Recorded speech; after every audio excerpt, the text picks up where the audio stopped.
agreed to do the interview, you insisted on coming to the studio to do it. So we appreciate that very much. Now, you've been a central figure in Nigerian politics for decades, and by the time the election comes around in 2027, you'll be 80. Respectfully, I mean, this may be your last realistic shot at the presidency. Does that make the stakes higher for you this time? Certainly, yes. Because the stakes are higher because I believe that will be my last outing. And so that's incontrovertibly that's incontrovertible. Fact. That Okay. Yes. Right. So beyond the fact that you have said civilly that that'll be your last outing, why should Nigerians take that gamble on you now? Why should they believe that you represent the future and not the past? I represent both the past and the future. Simply because we have seen various levels of leadership in the country, both young and old, and we're experiencing them.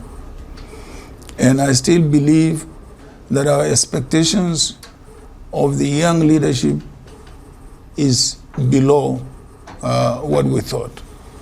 And we believe, I personally believe, they require experience and they require tutelage from the older generation. Yeah, but you don't have to be in power to give them that tutelage. Sometimes you need to be. I mean, you could be doing it now. Yeah, sometimes you need to be, because what I was able to learn from President Obasanjo through his experience, I couldn't have learned it outside. Right. But critics say you represent the same political establishment Nigerians are increasingly frustrated with. I mean, why should they trust you to deliver something different? But look at it. Look at, the political experience. It's been a mixed one. We have had so many young governors in a number of states who have failed woefully, when it comes to governance, Charles. And I believe those type of people still require tutelage, still require to learn from experience.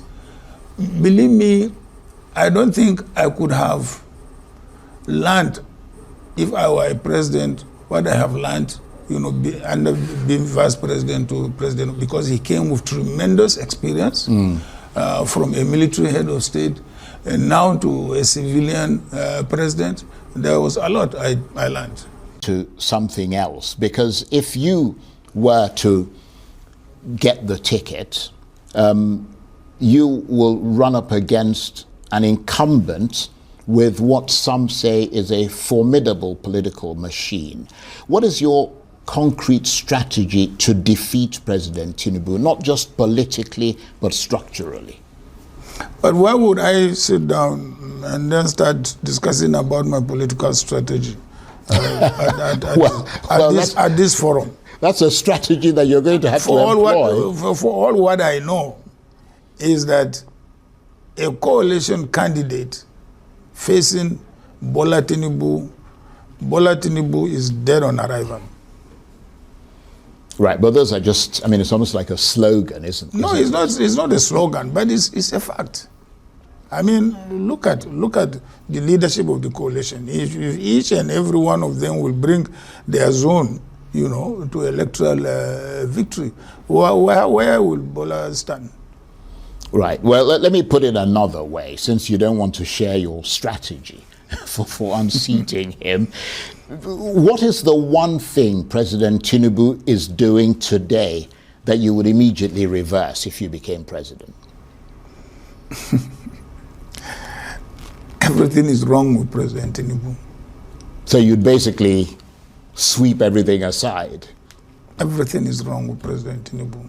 I mean, honestly, perhaps in my life, this is the worst administration I have seen in this country. Again, as I said, that's just a broad term. Yeah. I feel terribly disappointed. I feel terribly disappointed. Are there any specific things that you're disappointed with? Well, I mean, You can say, okay, maybe we belong to the same age group. Perhaps the only experience he didn't have was he didn't have the federal experience like I had before him.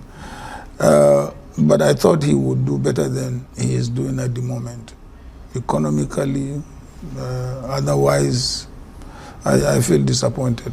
Okay, well, let's take one thing that you mentioned there, which is the economy. Everyone agrees that Nigerians are facing severe economic hardship today. If you were in office tomorrow, what is the first decision you would take, let's say within 30 days, that would tangibly improve people's lives if you became president? I think, I believe security, law and order is basic. Whatever you want to achieve, if you don't have security, you don't have law and order, I don't think you can implement whatever policy, whether it is job creation, whether it is infrastructure development, whether it is healthcare, whatever. You must have a secure and stable country. Well, I think most people would agree with that. The question is, how would you have a stable and secure country if you were president? Well, to tackle the issue of law and order, the issue of security, and there are many ways you can do that. I mean, it is not a topic that, you begin to discuss at this level. Security is a very fundamental and very sensitive issue. Let me remind you, Boko Haram started in 2002 when we were in office. And the president and I met and decided that we should put it down decisively. And we did. By the time we left, there was no Boko Haram. Boko Haram resurfaced after we left. So I think not that Nigeria doesn't have the capacity to do it, but it requires a leadership. Let me say both, because Bola has been a very bad president, to be honest with you. How so? Because I didn't expect that from him, in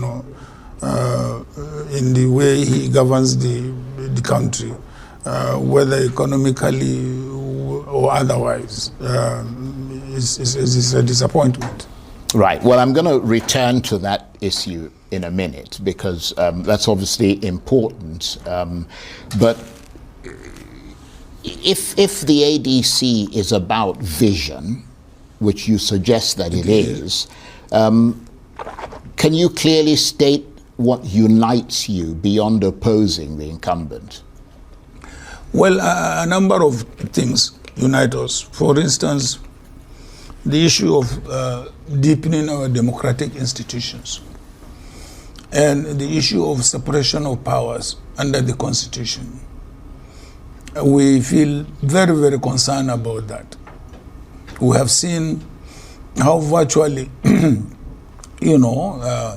a presidency has almost turned the various institutions that are supposed to be checks and balances, under one roof, which is quite dangerous. That emerges within the ADC coalition, would you step aside in the interest of unity? No, it's not the issue of stepping aside, but would I support? Right. I think what would I say in the coalition is that we will, the first option will be to work out a consensus. If that doesn't, of course, emerge, then we go for direct president. I mean, I will support anybody who emerges. Right. So either a consensus candidate, and that's the first option. Yes, that's the first option as far as the party is concerned. We will aim at consensus. If we don't get it, then we go for elections. Right. That sounds like something that will be terribly disputatious. I don't expect we will get to that level, because we are dealing with really mature politicians and experienced politicians as well. But you're also dealing with people with huge political ambitions. Ambition, well, that's a different thing altogether. But we have all agreed that this is the way to save democracy in this country. You now, of course, share that political space with figures like Peter Obi, Rabiu Kwankwaso, Rotimi Amechi, Nasir El-Rufai, Aminu Tambuwal, and a host of others. I mean, some would say that this is not a partnership, this is a rivalry waiting to happen. Because if you ask many Nigerians, their concern is that this might collapse under the weight of competing ambitions. No. Charles, clearly you can see that there is a generational progression there. So, I mean, if people of my generation don't get it, the people who may get it next may be the next generation. I mean, clearly you can see a generational structure there, and it's deliberate. Right.